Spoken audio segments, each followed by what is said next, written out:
Ladies and gentlemen, please welcome Professor Philip Corey, Chair of the Compton Lecture Series Committee, the Honorable Dafros Gahakwa, Ambassador Kimonyo James, MIT President Susan Hockfield, and our very special guest, His Excellency Paul Kagame, President of the Republic of Rwanda.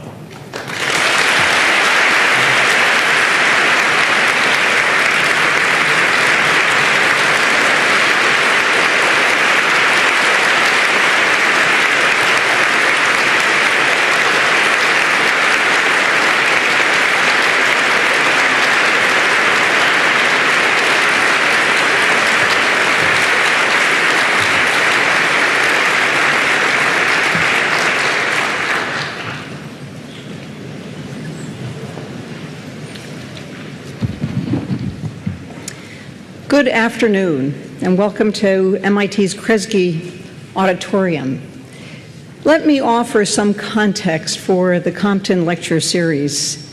The lecture series was established more than 50 years ago in 1957 to honor MIT's president, Carl Taylor Compton, who had died 3 years before the inauguration of the lecture series.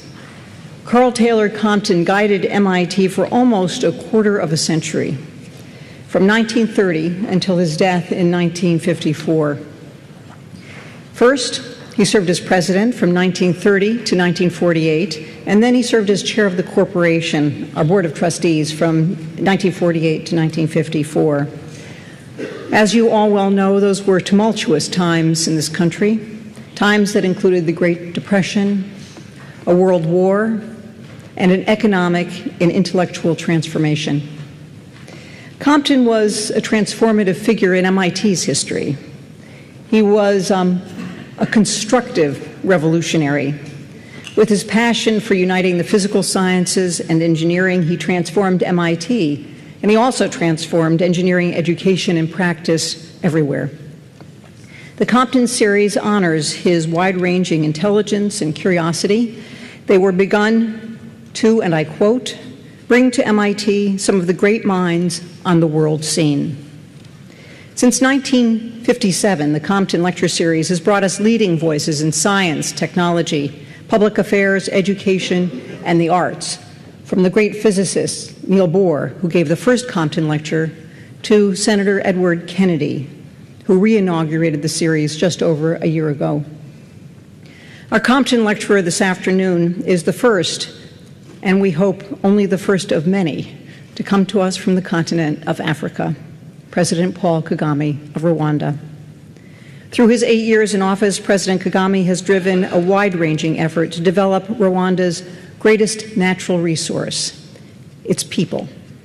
His remarks today will explore the imperative of science and technology in accelerating African and Rwandan development.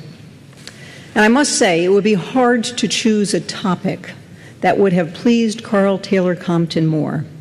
President Compton believed passionately in MIT's mission to advance knowledge and educate students in service to the nation and the world. Above all, he understood the revolutionary power of science and engineering to improve human existence. As President Compton wrote almost 70 years ago, in recent times, modern science has developed to give mankind, for the first time in the history of the human race, a way of securing a more abundant life, which does not simply consist in taking away from someone else. It is with much the same recognition that President Kagame is working to transform Rwanda from a poor country trapped in subsistence farming to a thriving, modern, knowledge-based economy with trading partners around the world.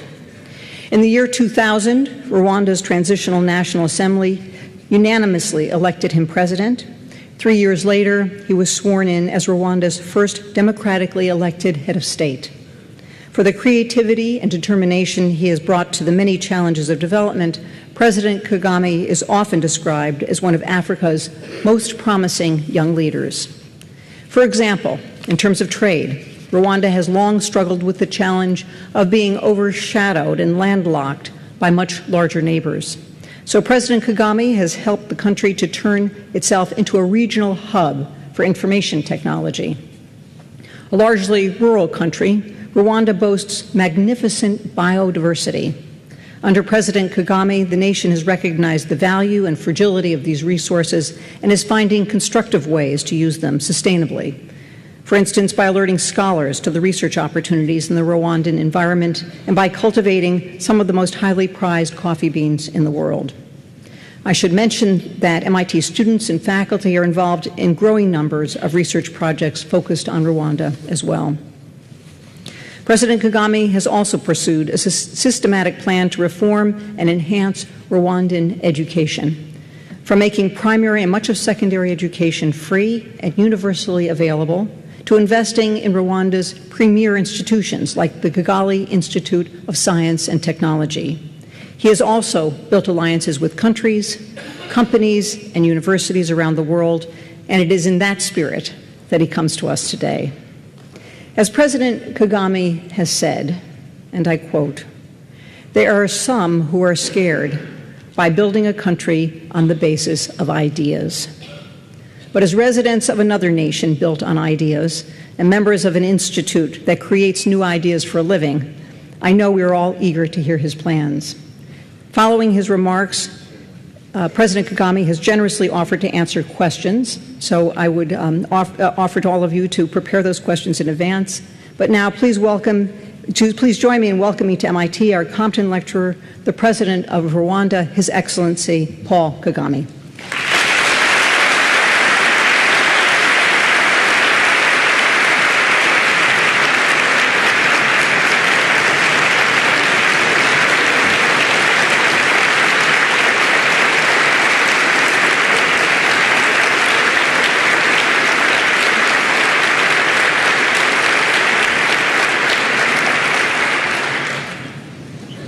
Thank you very much.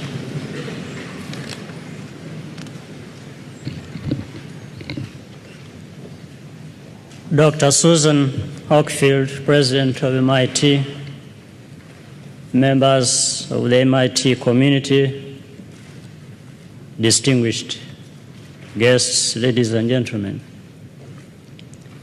I am delighted to join you this afternoon.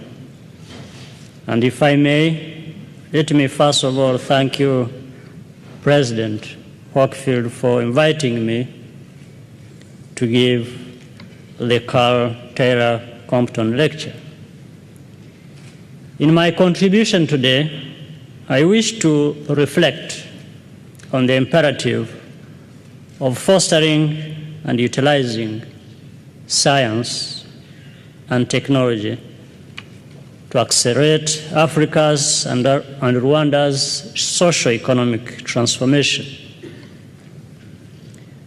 I'm happy to say that the MIT community is already making valuable input.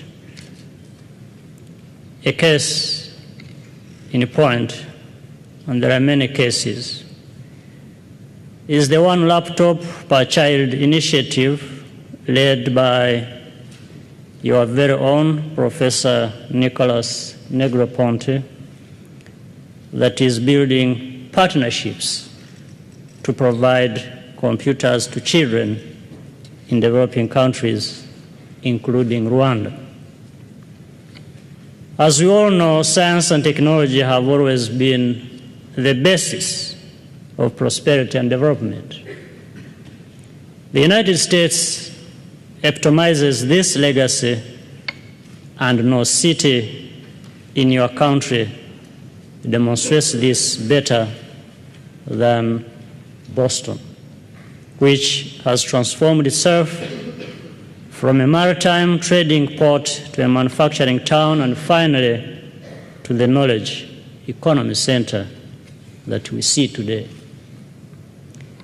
In Africa, technology, in particular mobile phone technology, is making a tremendous and positive impact, enabling us to move in the same direction.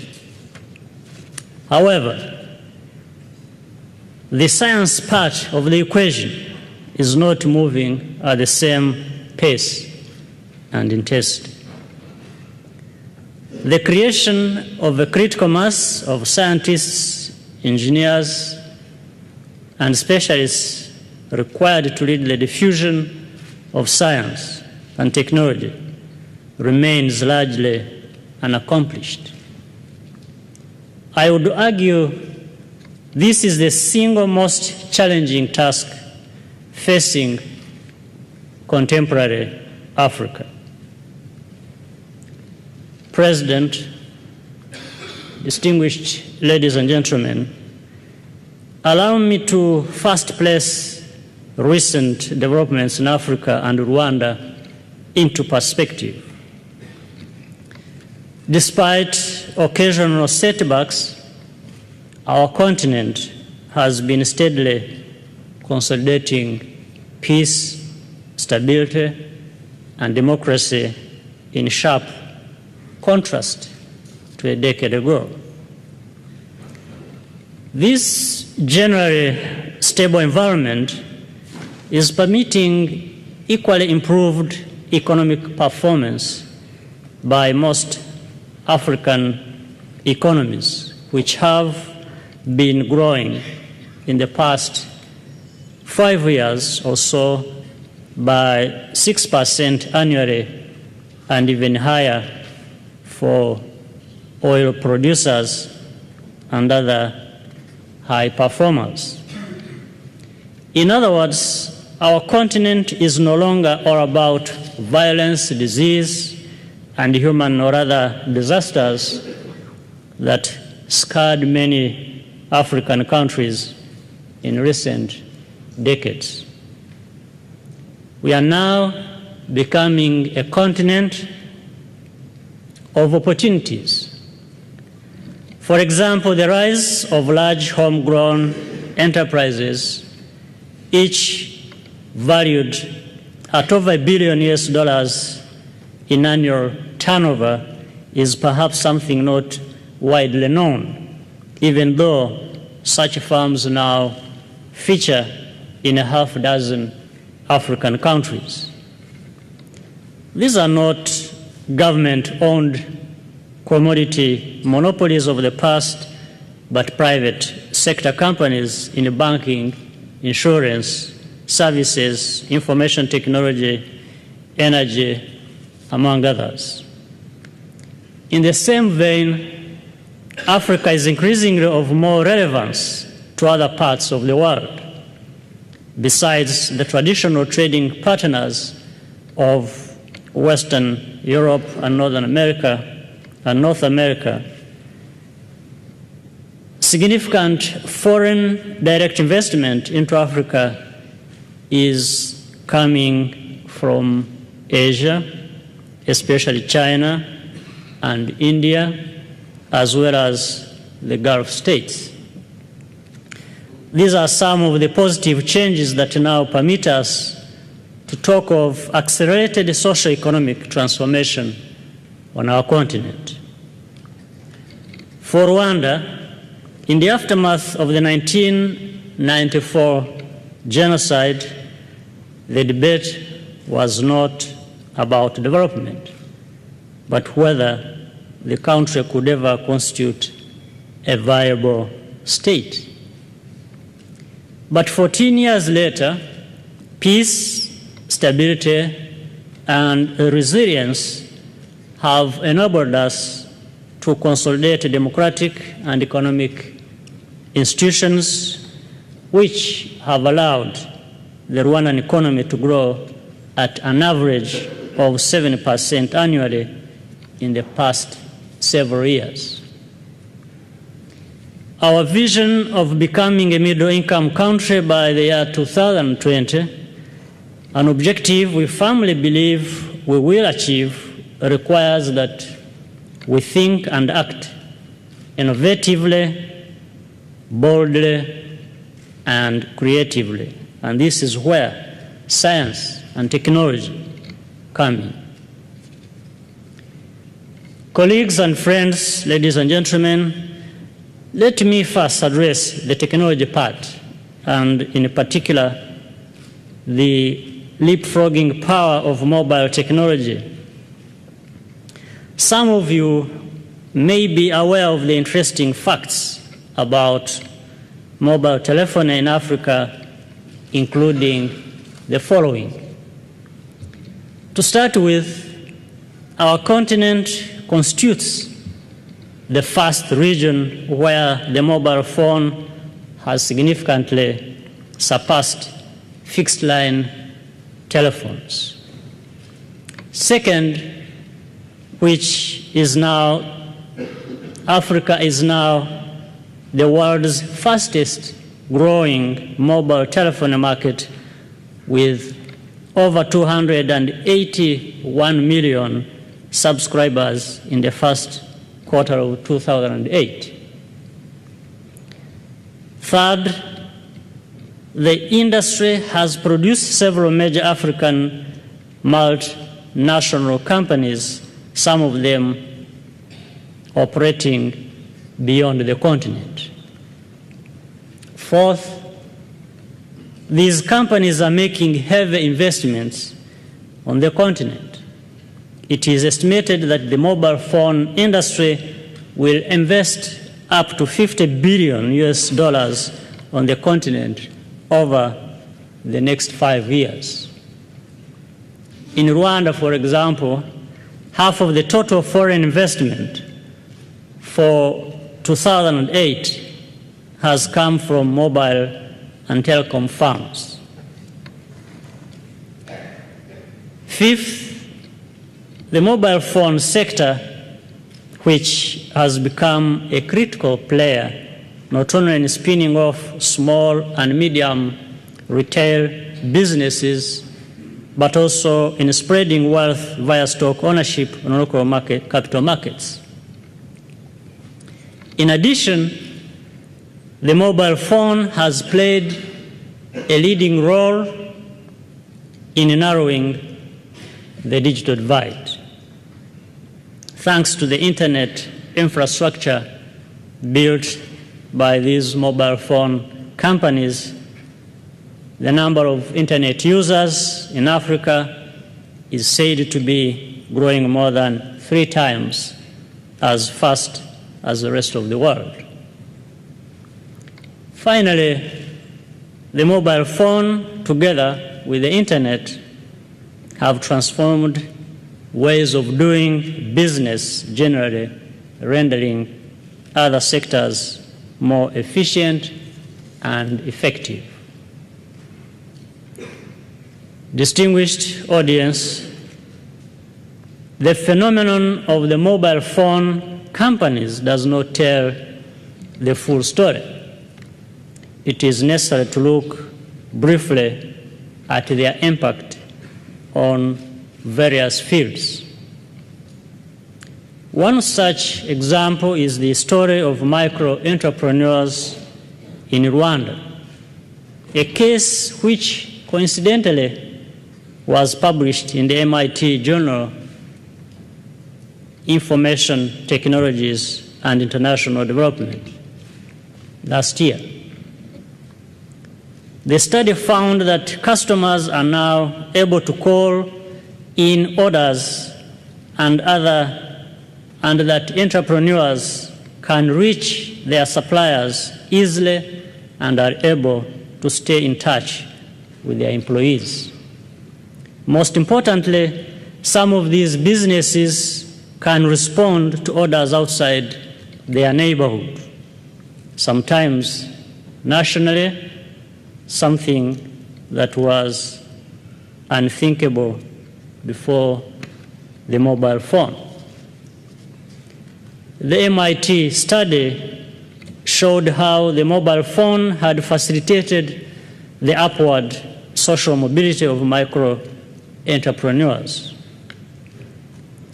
One example was a baker in Kigali, whose business grew by an estimated 30%, enabling his family to move into a larger and more comfortable home. Similar accounts abound in other parts of Africa. Within the East African region, for example, the Kenya Agricultural Commodity Exchange has reduced barriers between farmers, traders, and consumers. Central to this commodity exchange servicing over the 5 million subscribers are information kiosks located in rural markets that relay timely market information to computer services, or rather computer servers. Users call or send text messages requesting information and in minutes receive current commodity prices in different parts of Kenya, allowing them to compare or match bids. It is important that this agricultural exchange has improved the lives of farmers and their families by up to 75% in terms of income, health, and education. Currently, there are other important uses of mobile telephony in Africa, including retrieving savings, transferring funds, making payments, or accessing student exam results. This illustrates the almost limitless ways these technologies can be used to sidestep our development challenges. The public sector in Africa is undergoing similar adjustments. Allow me to share 2 examples from Rwanda. For years, our power utility company known as Electrogas was a money-losing entity kept afloat by government handouts. A major problem was that the company did not even know who its debtors were. Electrogas was at the mercy of its customers who chose whether or not to serve their accounts, to settle their accounts. And of course, most did not settle their accounts, resulting in a default and liquidity problems. The company has made a complete turnaround and is now an award-winning utility, having become Africa's most innovative power supplier in the year 2007 as a result of utilizing prepayment technologies. The utility no longer sells power directly to customers. This is now the business of over 80 small and medium enterprises nationwide. These vendors purchase electricity wholesale from Electrogas and via the internet, mobile phone, or power cards, sell it to retail outlets located in neighborhood grocery stores.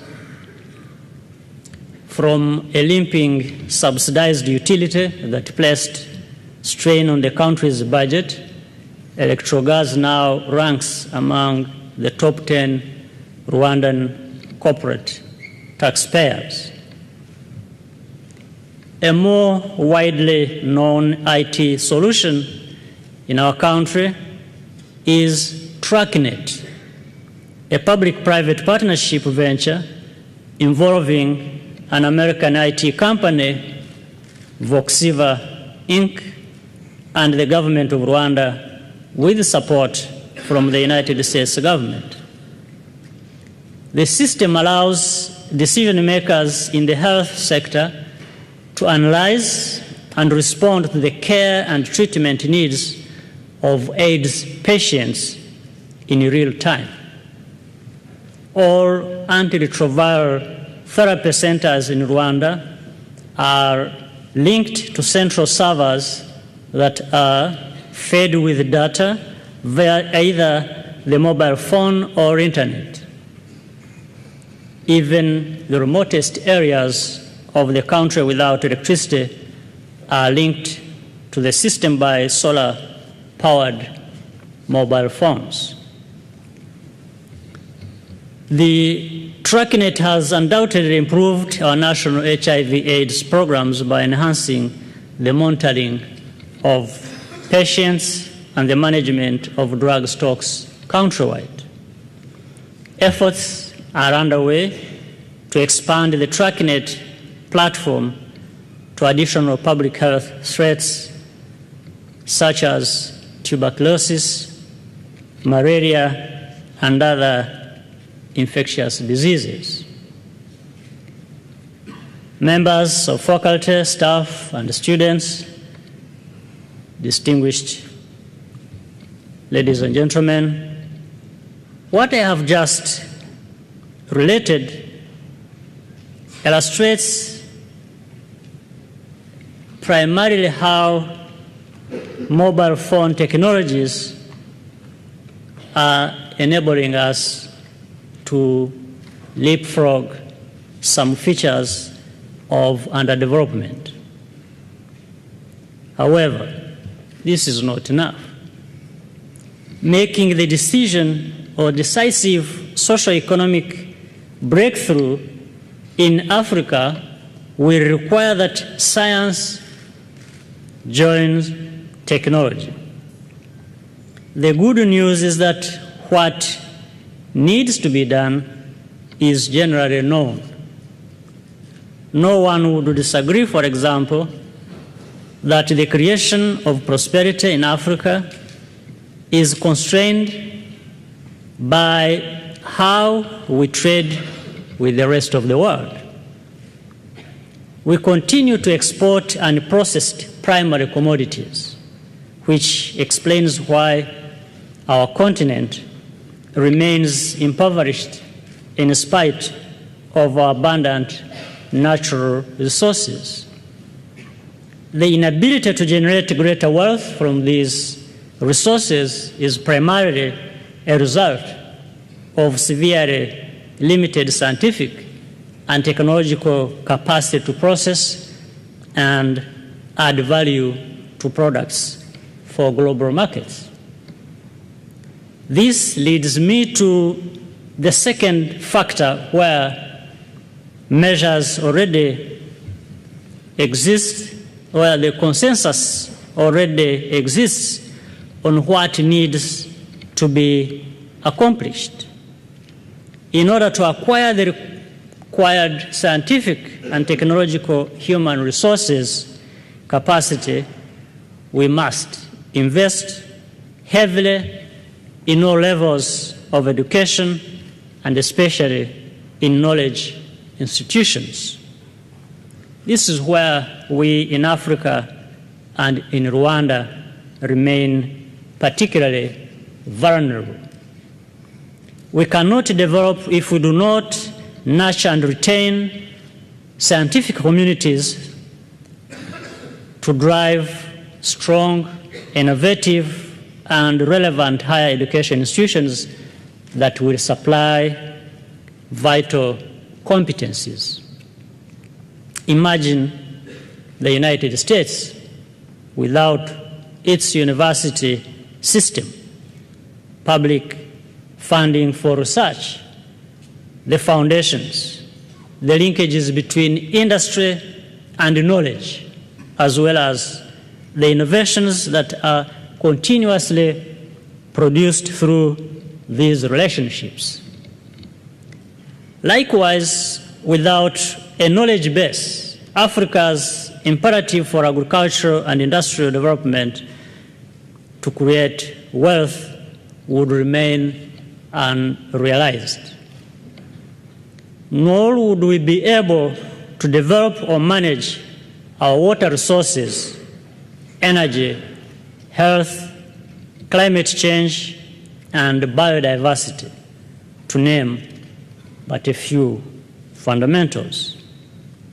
If I may, let me take us back briefly to our utility company, Electrogas, as described earlier, to emphasize this point.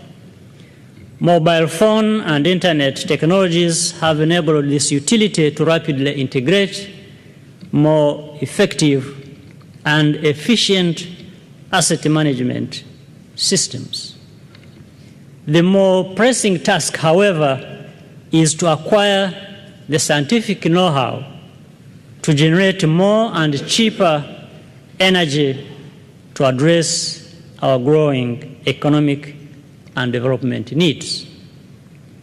Dear friends, ladies and gentlemen, we can learn a lot from the United States.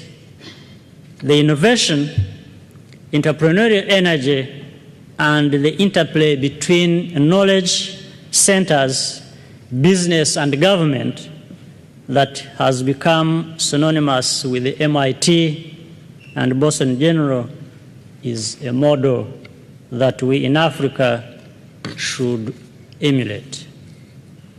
It is clear that in order to accelerate our continent's socio-economic transformation, we have to urgently intensify efforts to build strong scientific capabilities and reinforce linkages to other institutions engaged in creating prosperity, including government and the private sector.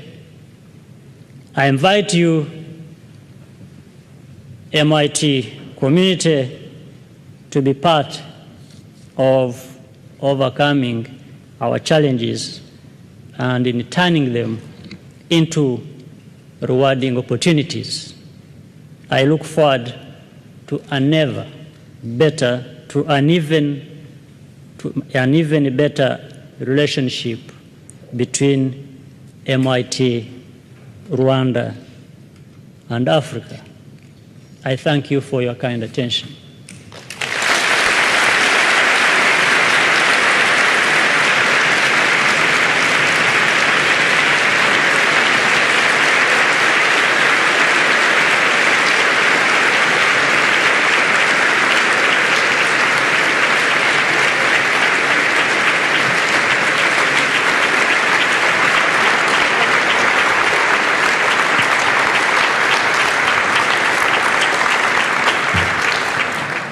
President Kagame welcomes your questions. So please, we have microphones in the aisles. If you would please step up to the microphones with your questions.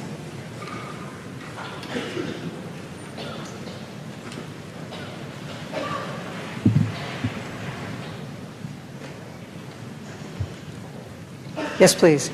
Hi, Mr. President. Thanks for the talk. That was a nice speech. My name is Lamine, Harvard Medical School. I have a question and a comment, both.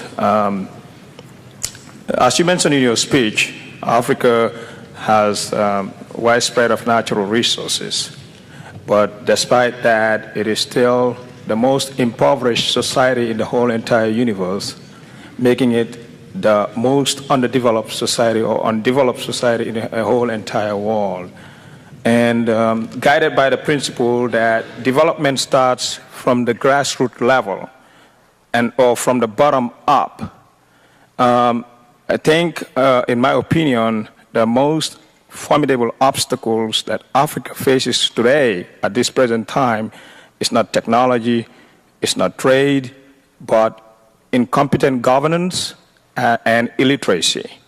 And my question then to you is that what is the flagship organization of Africa, which is the AU, doing today in order to promote that the incompetent governance that we have and the lack of literacy that we have in the society? What is AU doing? Are there any policies at all being implemented in order to improve that situation? And in relationship to the world, what is the world doing in order to help Africa to start changing things from the grassroots level and not from the top bottom? Thank you. Okay, maybe I take one by one. Yeah. Well, you raise a good question. I think it is a combination of factors that Africa remains impoverished. I want to agree with you that it is not just science and technology, but science and technology is one major component to be considered.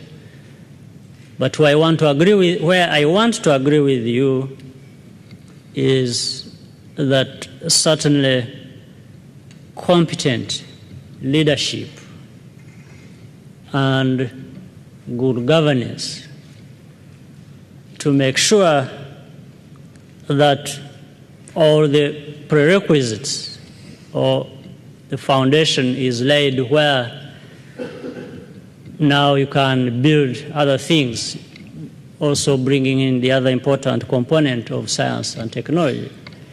Certainly, those are very important elements. Where there is good leadership and good governance, very clear efforts will be seen in place to now harness those other elements that are also part of the process to find solutions. Now, about the African Union and so on.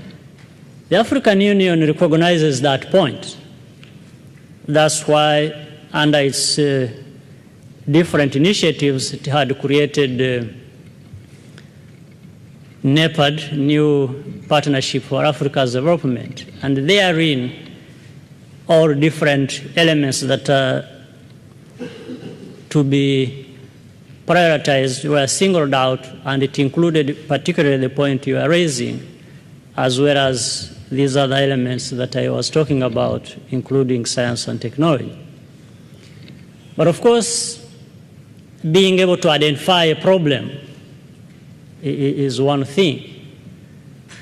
You need to move another step, and that is implementation. How do you actually, after you have identified the problem, after you have identified what needs to be done, then you must be seen to be doing exactly what needs to be done.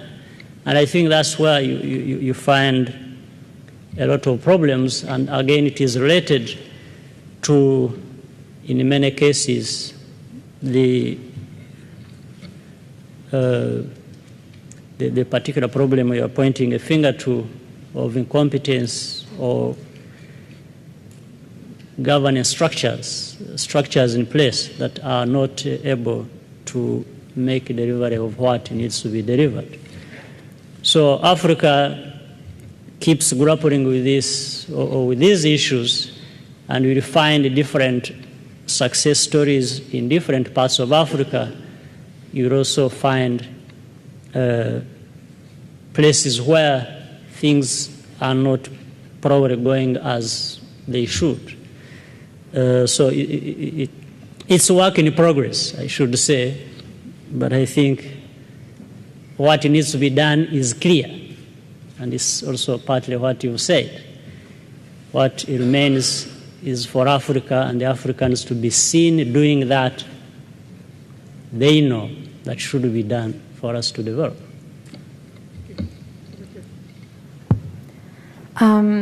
If I'm not wrong, Rwanda is the first country to have a majority of women as members of the parliament. Is this presence a reflection of the presence of women in other sectors, such as industrial or educational, or is it an effort to involve more women in these sectors? Thank you. It's really an effort to have women at different levels in different sectors play their rightful role as members of our society. We inherited a situation in Rwanda, I'm sure it's the case in many parts of the world, where women are not where women are really not fully involved in the social and economic development of countries, including our own. But for us to be able to deal with that problem, we considered it as a priority that we should involve all members of our society to participate in our development equally as a matter of right, but also simply, I mean, it is foolhardy to imagine that you would leave out 52%, like in our case, of our population is women. Leaving them out that doesn't make any sense, political, economic, or otherwise. And we think it is also a right for women as well as it is for other members of our society, men, to fully build on their talents and potential and different capabilities and together. So it is a deliberate effort, and it is a deliberate effort to involve women in all spheres of our lives, in all spheres of our life. Over here, please. Yes, Mr. President, first of all, let me say, Urahoneza. My name is Lucy. I'm from the Harvard Kennedy School of Government. I had prepared two questions, but you answered one of them in your lecture. I must say, though, that I'm really, really excited to have you here speaking on behalf of Rwandans, and I'm very much looking forward to continuing the model that you're setting for us, the youth, in the Vision 2020. I'm studying political and economic development, and I look forward to interfacing with you and several policymakers in the government. My question is, how can we have as much access to policymakers? For instance, in my classes, I need to have case studies on several issues that are of interest to me. I want to highlight Rwanda issues, and if you could steer me and fellow classmates in the direction of people or departments that can help us by being specific. Thank you. That is the simplest question so far, which we shall deal with, no problem. We will give you, I think our people who are here will get in touch with you. There are different contact points through which you can access all of us. So, over here, please. Mr. President, would you discuss the interconnectedness of U.S. and Rwanda? What are the mutual interests of young scientists and engineers in the U.S. and the people of Rwanda?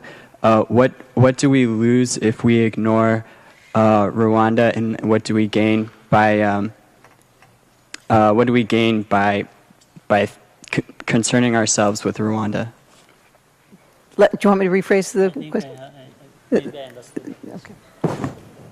Well, Rwanda, as I said, Rwanda's case study constitutes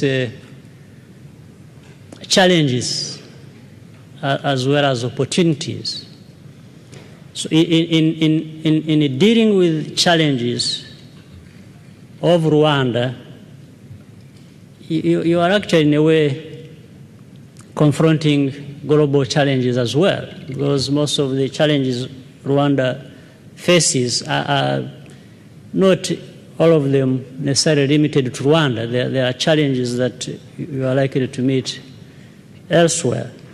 So in a way, it also develops the person who has interested himself in Rwanda's challenges. It presents that person with an opportunity to be able to find solutions for the challenges that are presented here, but also by extension globally. But in terms of opportunities, whether it is in the area of investments or in realizing satisfaction in terms of being productive, not only in a narrow sense, but also in a broad sense, I think that can also be achieved.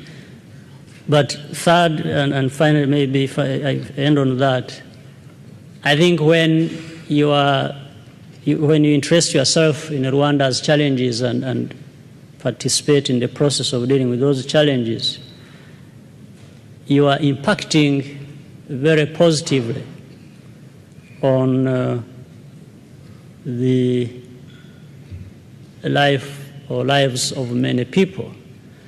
And I think maybe to many that is rewarding in a sense, that you are helping people become better and in addressing, overcoming their different challenges. Your Excellency. I hope that was a question. My name is Robin. I'm a second-year MBA student at MIT Sloan, and I have a great passion for developmental entrepreneurship. So it has been said that the greatest asset of Rwanda is its people. And you highlighted that the importance of micro-entrepreneurship when you were talking about what the development in the mobile phone sector. So my question is, how do you stimulate the entrepreneurial growth in your country, and what are the main challenges that you're facing? Yes.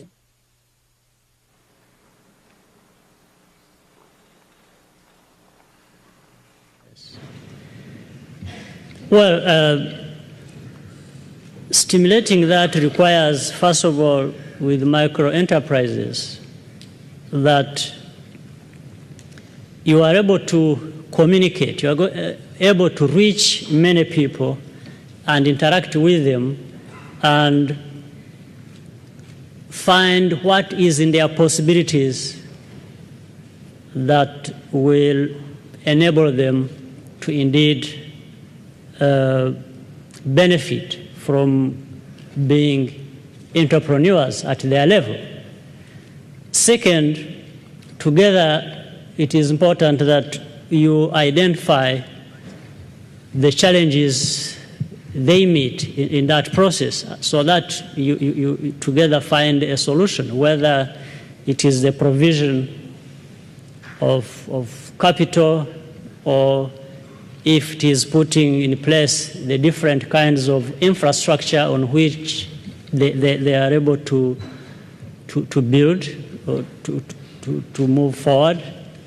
And also infrastructure that is easily accessed by the people at their level. So it's an interplay of a lot of efforts and communication and education, and also putting the necessary environment in place that will facilitate that to happen. What is the main challenge? Well, the main challenge is that we are not able to put always or in time the necessary kind of infrastructure that is required. It takes time. Sometimes it requires heavy investments that we have to grapple with to obtain and therefore be able to put that infrastructure in place. And sometimes the necessary capital that we are talking about is not easily available to cover the bigger number of people you wish to cover. So these are the challenges, but as time goes on and as more efforts are carried out, you find that things are taking place, things are happening, and the challenge becomes sustainability, to be able to sustain that and make it grow. But it's not insurmountable. It's something that takes time, but it can be done.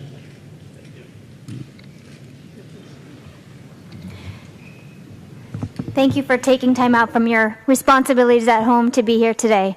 I wanted to ask if you could discuss some of the approaches that you're taking to dealing with the high fertility rate within Rwanda, given the small size of the country.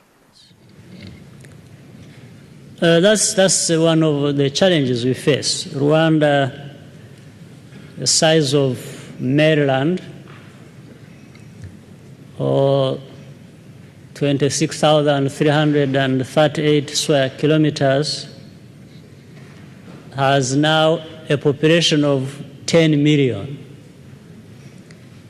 Per square kilometer, we have about 350 people, inhabitants per square kilometer. And the population growth rate is close to 3%.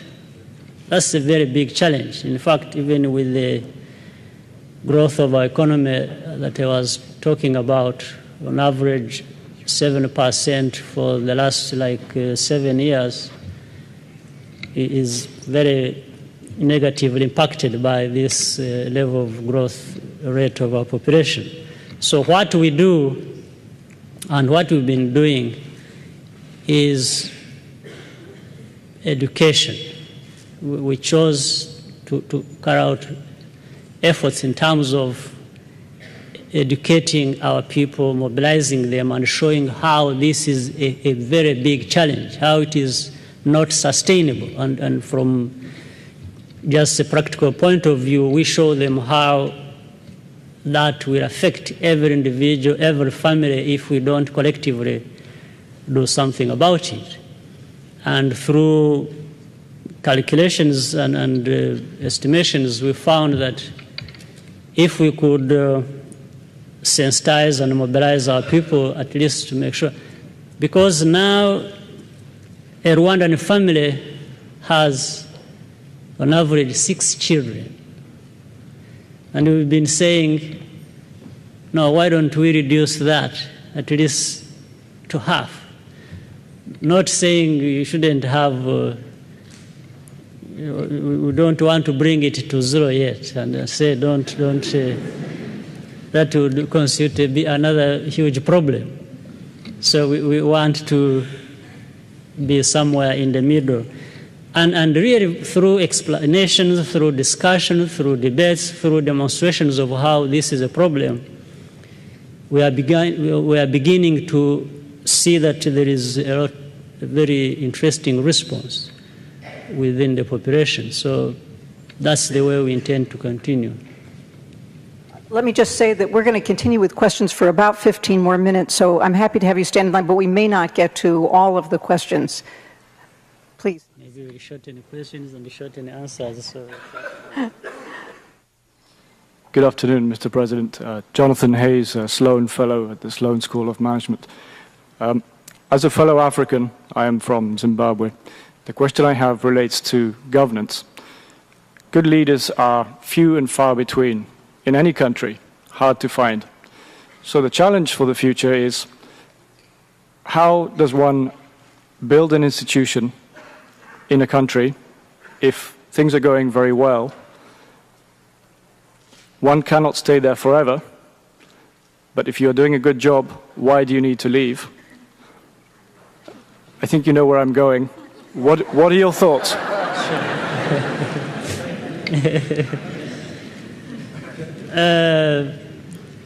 My thoughts on that is,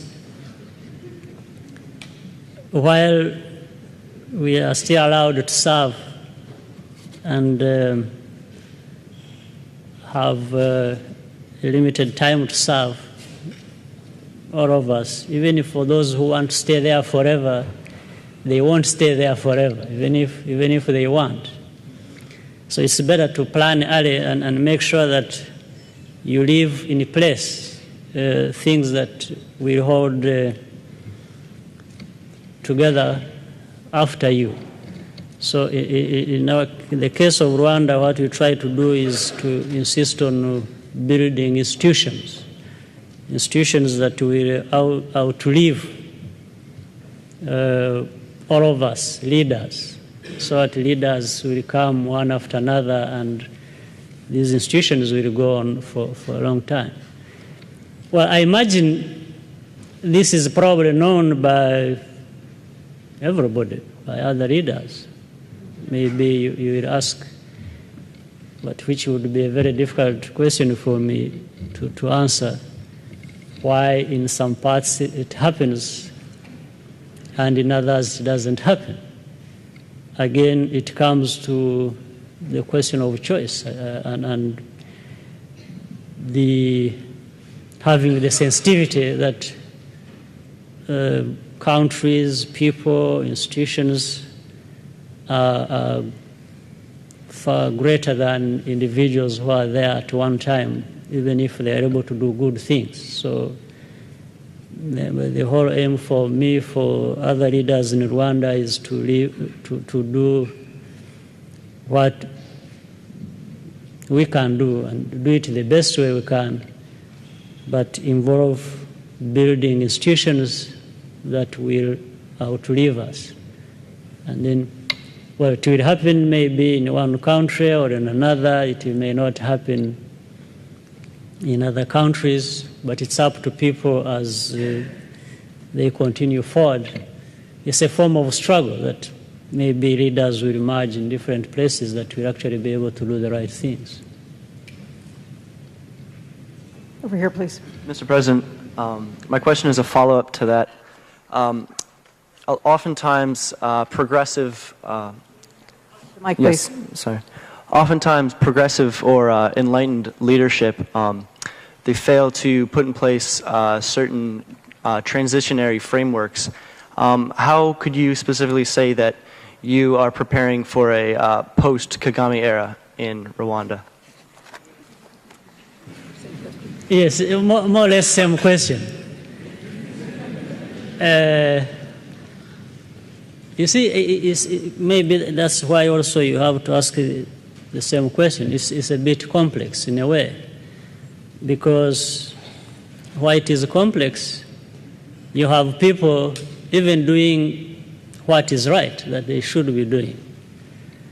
You have constitutions in place, you have institutions there, and at some point, something happens that I cannot explain, or probably many other people won't be able to explain, that the same people who have been doing the right things and putting everything right in the right place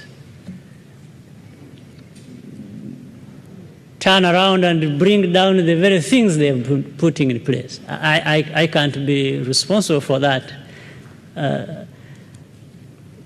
I don't know how to explain that, but this far in Rwanda, what we are trying to do is to build institutions. First, we put in place a constitution that really had to take into account our past problems and make sure that it leads to building and strengthening institutions that will allow people to govern or to come in and be leaders and be able to live as institutions remain. And up to this point, we think we are doing the right things, and we intend to continue until we see ourselves. So maybe for Rwanda, apart from seeing what is being done that probably may show we are on the right path, we also have to wait, and maybe I can't be surprised if there was anybody who is skeptical and say, well, let's wait and see. So let's wait and see. Yes.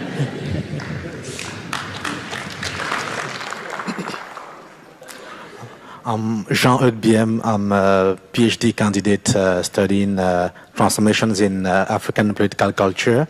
I'm also the editor of African Perspective, which is a Pan-African journal of strategic projection. I brought a copy for you. I hope somebody in your staff can receive it. Basically, talking of perspective, I was struck by the fact that I did not hear any close or link between the development projects that you outlined and the African Union. And it seems to me that this is very important because almost any economist today believes that without a population of at least 100 million people, it's very, very difficult for for a polity to support or to sustain international competition when it comes to business and so on and so forth. So I'm aware of the neighborhood problems that have occurred around Rwanda, but really, how can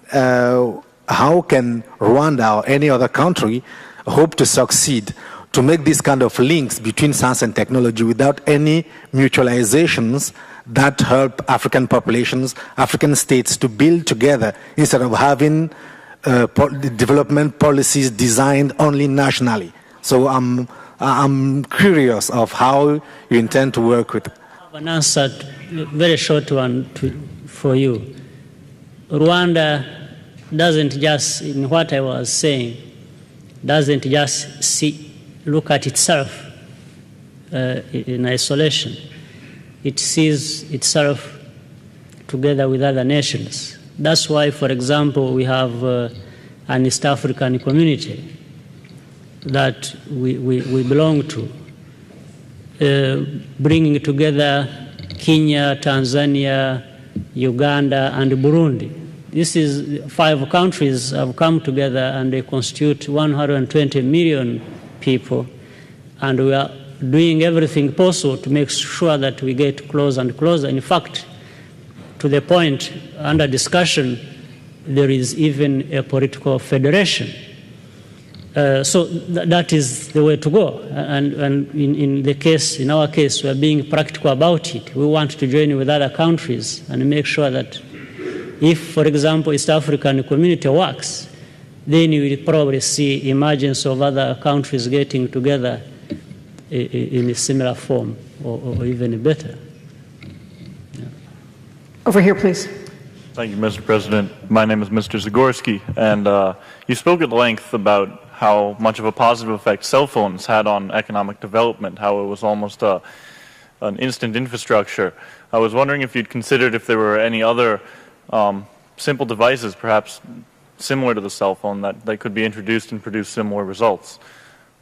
I'm sure there would be other devices similar. I was just demonstrating the case of cell phone.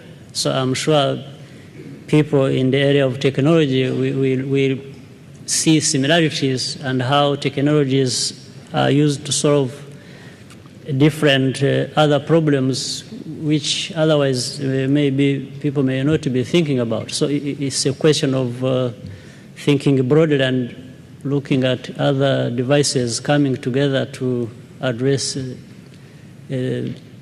problems of the examples I have given. Yeah. Perhaps we can take one more, please. Well, I'm the lucky one. Thank you very much, Mr. President. My name is Adamu Musa. I come from Cameroon. I am a research scholar in international affairs at Harvard University.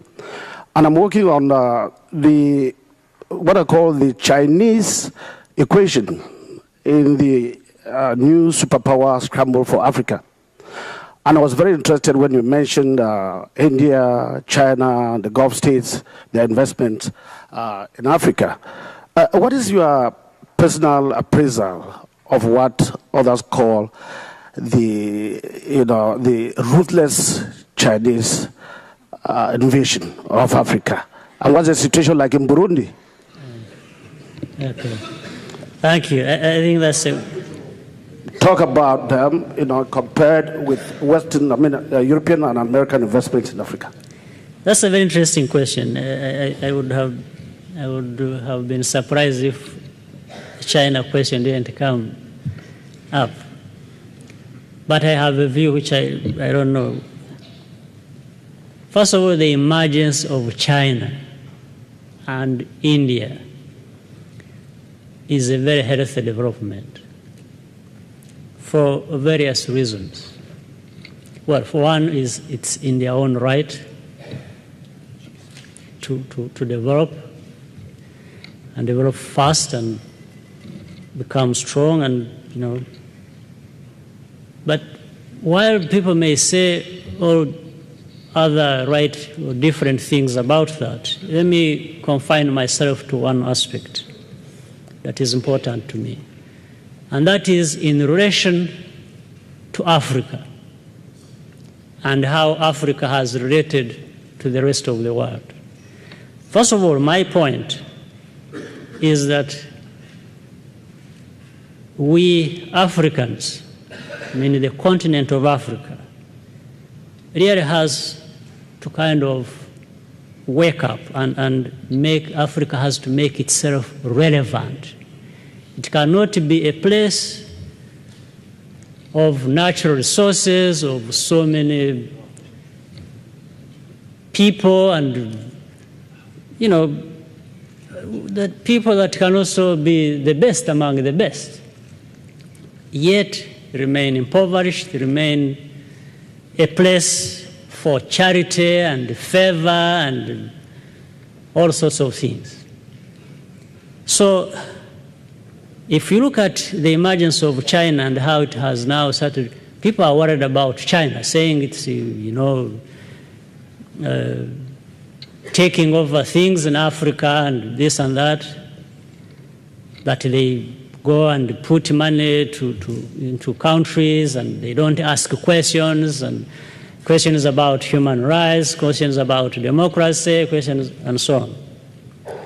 Well, first of all, for me, that talk is first of all, in my view, a sign of either double standards or because Africa has fallen prey to many others before the Chinese came.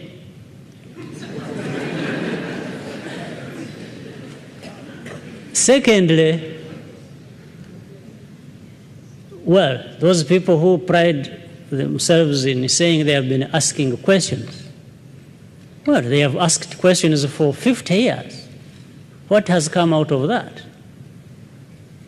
They've asked questions, but every time with the reports we have been getting are that there is less democracy or there is less observation of human rights.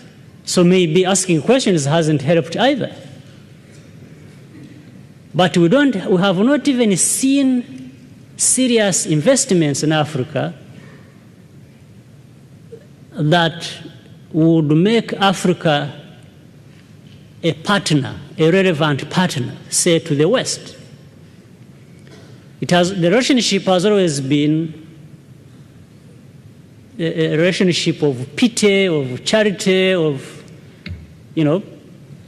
and that's also, of course, a big part should be blamed on the Africans themselves. It's as if we have become comfortable with that if we have a problem, there will be people coming from outside to come and address our problems. So it's high time, and that's what, in a way, irrespective of other problems, China and India have helped or are helping to achieve. Now, if you see people waking up and saying, China, India are going to Africa, taking over Africa, well, that, in a sense, in their minds, Africa is beginning to become more relevant. And that's why China, India, the Western countries are now fighting over Africa. But that's not enough. That would serve well Africa if Africa was able to stand up to these challenges and make itself relevant. Whether it is its oil or copper or diamonds or whatever. I was talking about a while ago about value addition, about processing, about different things. So I think they should start also setting terms for this relationship and benefiting from it as they should. So I'm not worried about China or about anybody for that matter.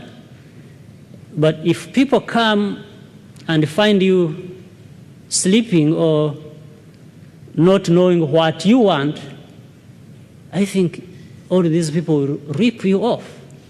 They just take all that belongs to you, and by the time we wake up, they'll have helped themselves. So why don't we simply wake up and just make sure that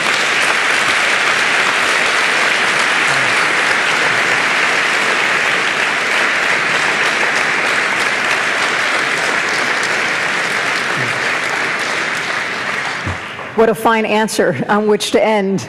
I want to thank President Kagame, the Ambassador, the Minister of Education, and the whole Rwandan delegation for coming to MIT and sharing your thoughts.